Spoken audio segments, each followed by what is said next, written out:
गहरे जंगल के बीचों बीच एक विशाल और घना पेड़ खड़ा था। इस पेड़ की शाखाओं पर दर्जनों घोंसले बसे थे। इन्हीं घोंसलों में रानो चिड़िया अपने पति भोलू चिड़ा के साथ रहती थी। रानो का घोंसला बहुत सुंदर और मजबूत था, जिसे उन्होंने अपने आने वाले बच्चों के लिए खास तौर पर बनाया था। रानो के घोंसले में 5 अंडे थे, जो बेहद नाजुक और चमकीले थे। रानो दिन रात उनकी देखभाल करती और उनके निकलने का बेसब्री से इंतजार करती। सुबह का समय था।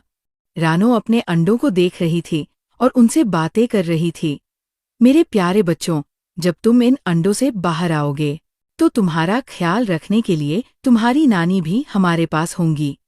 वह तुम्हें ढेर सारी कहानियां सुनाएंगी और जंगल की बातें सिखाएंगी। तभी भोलू चिड़ा उड़ते हुए घोंसले में आ पहुंचा। उसकी चोंच में ताजा अनाज भरा हुआ था। रानो ने उसे देखा और पूछा, अजी, आप इतनी जल्दी वापस कैसे आ गए? और मम्मी कहाँ हैं? आप तो उन्हें लाने गए थे ना? भोलू ने अनाज रखते हुए कहा, रुको रानो, सुनो तो सही। दरअसल मैं रास्ते में भूरे कौवे से मिला। उसने कहा कि वह तुम्हारी मम्मी को खबर दे देगा और मुझे तुरंत घर लौट आना चाहिए। भूरे ने ठीक कहा, जंगल में शिकारी पक्षी घूम रहे हैं। हमें अपने अंडों की सुरक्षा करनी होगी। रानो ने राहत की सांस ली और कहा, चलो, अच्छा हुआ। लेकिन मांझी कब तक आएंगी? हमारे बच्चों को उनका बेसब्री से इंतजार है। रानो और भोलू ने मिलकर अंडों की सुरक्षा के लिए घोंसले को और मजबूत बनाया। भोलू हर दिन खाना जुटाने जाता, जबकि रानो अंडों के पास ही रहती। वह कभी कभी गुनगुनाती और कहती, मेरे बच्चों, जब तुम बाहर आओगे तो मैं तुम्हें सबसे पहले उड़ना सिखाऊंगी। तुम्हारे पापा तुम्हें अनाज इकट्ठा करना सिखाएंगे। लेकिन रानो को अपनी माँ की चिंता भी सता रही थी। वह सोच रही थी कि मांझी कब तक आएंगी। भोलू ने उसे दिलासा दिया, चिंता मत करो रानो, भूरे ने वादा किया है कि वह तुम्हारी माँ को यहाँ बुला देगा। 2-3 दिन बीत गए, लेकिन रानो की माँ नहीं आई। एक दिन दोपहर में कालू कौवा घोंसले के पास आया। वह घबराया हुआ लग रहा था। उसने रानो से कहा, रानो, हमारे जंगल की तरफ एक बड़ा तूफान आ रहा है। उसके साथ तेज बारिश भी होगी। तुम अपने घोंसले की मरम्मत कर लो। ये बारिश और हवाएं बहुत खतरनाक होंगी। रानो ने ये सुना तो तुरंत भोलू से कहा, हमें जल्दी से अपने घोंसले की मरम्मत करनी होगी। हमारे अंडों को किसी भी हाल में सुरक्षित रखना है। भोलू और रानो ने मिलकर घोंसले की मरम्मत शुरू कर दी। उन्होंने सूखी घास, मजबूत डंठल और पत्तियों का उपयोग करके घोंसले को और मजबूत बना दिया। उधर कालू कौवे के घर में परेशानी बढ़ गई। उसके 5 बच्चे खेलते हुए घर से बाहर चले गए थे। गोरी कवि ने बच्चों को रोका, लेकिन वे नहीं माने। वे हंसते खेलते जंगल में निकल पड़े। गोरी ने कालू से कहा, तू बच्चों को ढूंढ, मैं घर की मरम्मत करती हूँ। कालू घबराया हुआ अपने बच्चों को ढूंढने निकल पड़ा। तेज हवाएं चल रही थी और बारिश किसी भी समय शुरू हो सकती थी। दूसरी तरफ रानो और भोलू ने देखा कि कुछ बच्चे उनके घोंसले के पास छुपे बैठे हैं। रानो ने पूछा, अरे, ये कालू और गोरी के बच्चे यहाँ कैसे? बच्चों ने बताया, हम खेलते खेलते रास्ता भटक गए थे। हमें घर का रास्ता नहीं मिला और बारिश शुरू होने वाली थी, इसलिए हम यहाँ आ गए। रानो ने बच्चों को घोंसले के अंदर बुलाया। उसने कहा, तुम यहाँ सुरक्षित हो, लेकिन कालू और गोरी तो तुम्हें ढूंढ रहे होंगे। तभी कालू और गोरी की आवाजें सुनाई दीं। भोलू ने उन्हें बुलाया। कालू और गोरी अपने बच्चों को देखकर बहुत खुश हुए। बच्चों ने माफी मांगते हुए कहा, हमने आपकी बात नहीं मानी, अब से हम आपकी हर बात मानेंगे। उधर रानो की माँ जंगल में रास्ता भटक गई थी। बारिश शुरू हो चुकी थी और तूफान तेज हो रहा था। वह मीनू मौसी के घोंसले में पहुंची और शरण मांगी। मीनू मौसी ने उसे गर्मा-गर्म पकोड़े खिलाए और कहा, आप चिंता मत करो, मैं आपको रानो के घोंसले तक छोड़ दूंगी। थोड़ी देर बाद मीनू और रानो की माँ छाते लेकर रानो के घर पहुंची। रानो अपनी माँ को देखकर बेहद खुश हुई। उसने अपनी माँ से कहा, मां जी, आप आ गई। अब मुझे कोई डर नहीं है। तूफान खत्म होने के बाद सभी पक्षियों ने मिलकर अपने अपने घोंसले की मरम्मत की। रानो और भोलू के घोंसले में उनके 5 प्यारे बच्चे अंडों से बाहर आए। रानो ने बच्चों से कहा, अब तुम्हें उड़ना सीखना है। मांझी ने बच्चों को जंगल के खतरों के बारे में सिखाया। कालू और गोरी के बच्चे भी रोज रानो के बच्चों के साथ खेलने आते। ये अनुभव जंगल के सभी पक्षियों के लिए एक सबक था कि मुश्किल घड़ी में एकता और समझदारी से हर समस्या का सामना किया जा सकता है। अंत में सब खुश और सुरक्षित थे। रानो, लूसी और गोरी तीनों घनिष्ठ मित्र थीं। वे अपने बच्चों के साथ पेड़ों पर बैठकर घंटों बातें करतीं और शाम ढलने पर भी उनकी चर्चाएं समाप्त नहीं होती थीं। उनके बीच का बंधन इतना मजबूत था कि वे एक दूसरे के बिना अपने दिन की कल्पना भी नहीं कर सकती थीं। एक दिन जंगल में एक चुड़ैल के आने की अफवाह फैली, जो रात में घरों के दरवाजे खटखटाती थी। इस डर से लोग रात में बाहर निकलना बंद कर चुके थे। हालांकि रानो, लूसी और गोरी ने इन बातों पर विश्वास नहीं किया। वे सोचती थी कि ये सिर्फ एक अफवाह है जो लोगों के मन में भय पैदा कर रही है। एक रात जब सभी पक्षी अपने घोंसलों में सो रहे थे, गोरी ने अपने दरवाजे पर दस्तक सुनी। उसने दरवाजा खोला, लेकिन बाहर कोई नहीं था। यह घटना दोबारा हुई, जिससे गोरी चिंतित हो गई। उसने महसूस किया कि शायद कुछ अनहोनी होने वाली है। सुबह होते ही उसने रानो और लूसी को ये बात बताई, लेकिन वे हंसते हुए बोले कि ये उसका भ्रम होगा। अगली रात लूसी के दरवाजे पर भी दस्तक हुई।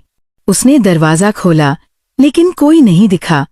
तीसरी बार जब उसने देखा तो एक चुड़ैल बच्ची आसमान में उड़ती नजर आई। लूसी डर गई और सुबह होते ही उसने अपने दोस्तों को ये बात बताई। अब रानो ने माना कि शायद चुड़ैल की बात सच है। तीनों ने निर्णय लिया कि वे रानो के घर पर इकट्ठे होकर चुड़ैल का सामना करेंगे। उन्होंने अपने बच्चों को सुरक्षित स्थान पर भेज दिया और खुद तैयारियों में जुट गईं। रात में दरवाजे पर दस्तक हुई।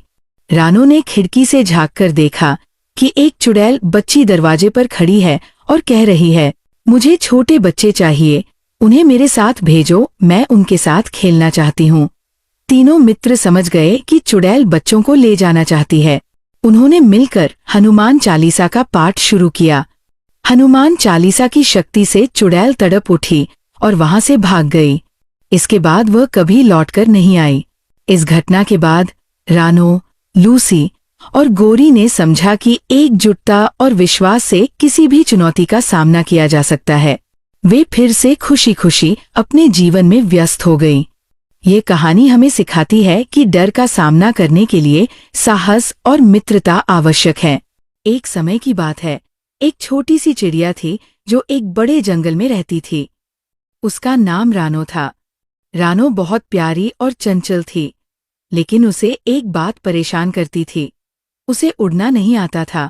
जंगल के सभी पक्षी आसमान में उड़ते थे और एक से एक खूबसूरत जगह घूम कर आते थे, लेकिन रानो सिर्फ उन्हें देखकर उदास हो जाती थी।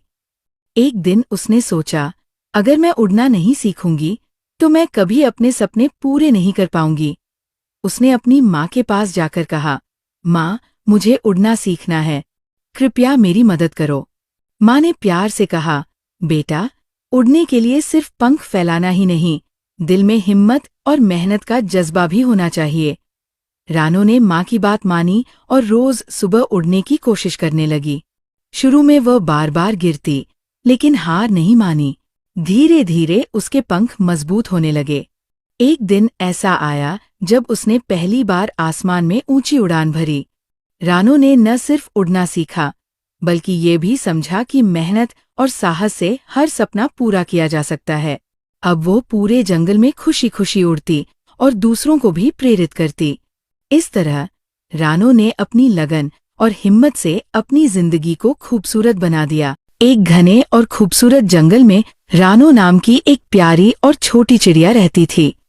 रानो के पंख सुनहरी रोशनी जैसे चमकते थे और उसकी चोंच नन्ही लेकिन मजबूत थी। वह बहुत मेहनती और समझदार थी।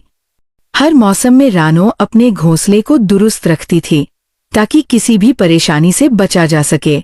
एक दिन रानो ने महसूस किया कि हवा में ठंडक बढ़ रही है। उसने आसमान की ओर देखा, जहां दूर दूर तक बादल छाए हुए थे।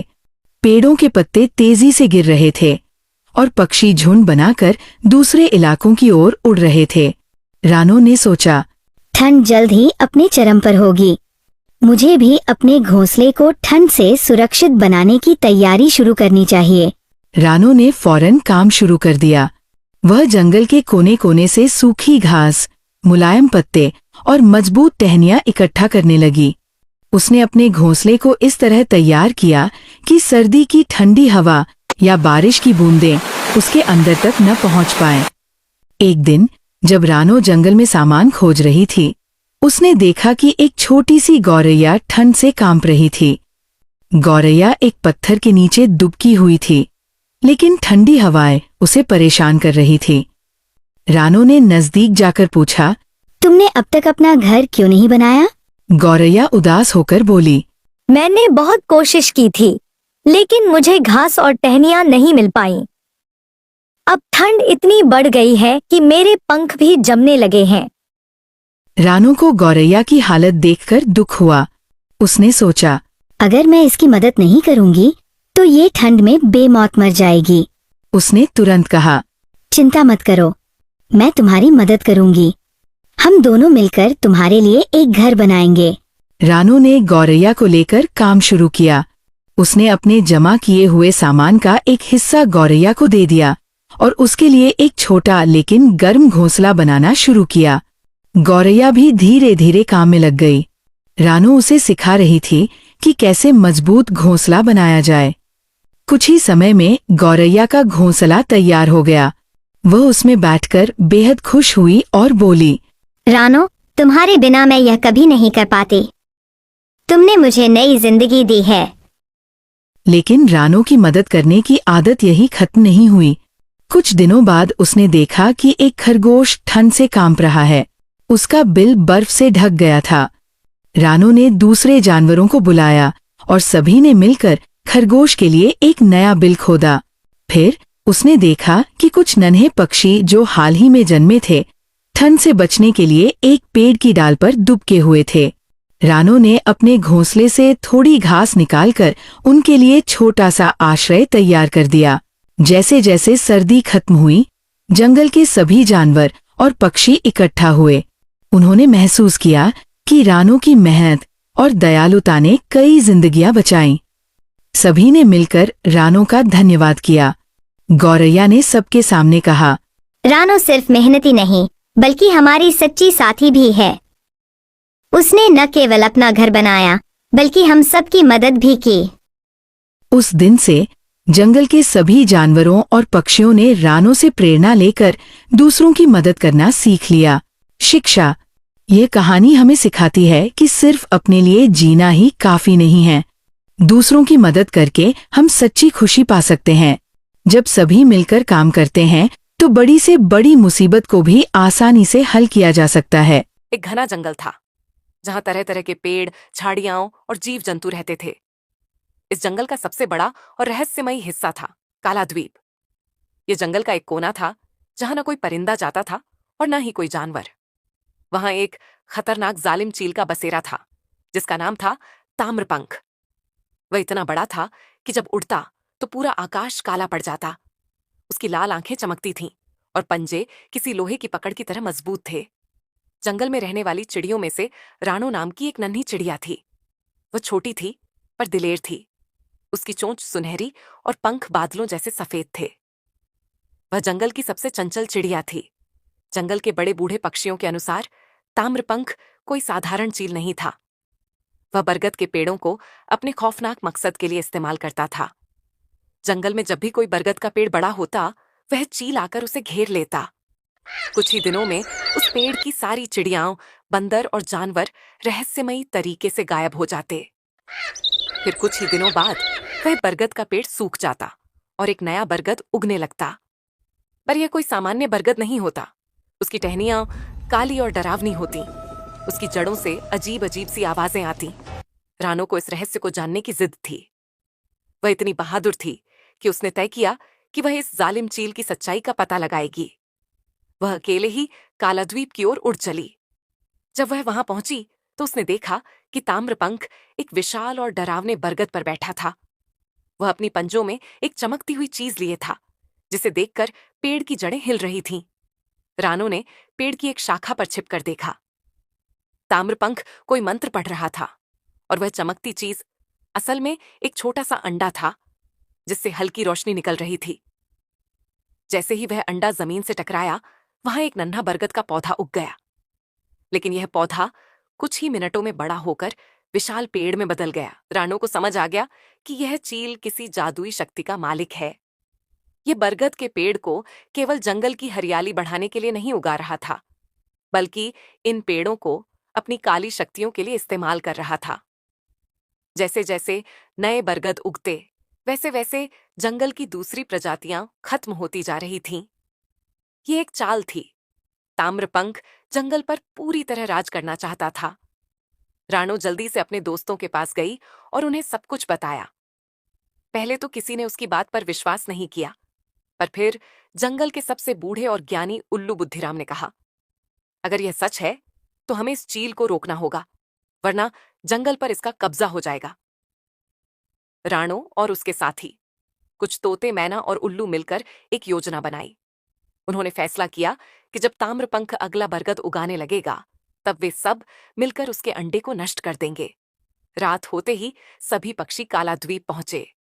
जैसे ही ताम्रपंख ने अपना जादुई अंडा जमीन पर रखा, रानो बिजली की तरह झपटी और अंडे को अपनी चोंच में उठा लिया।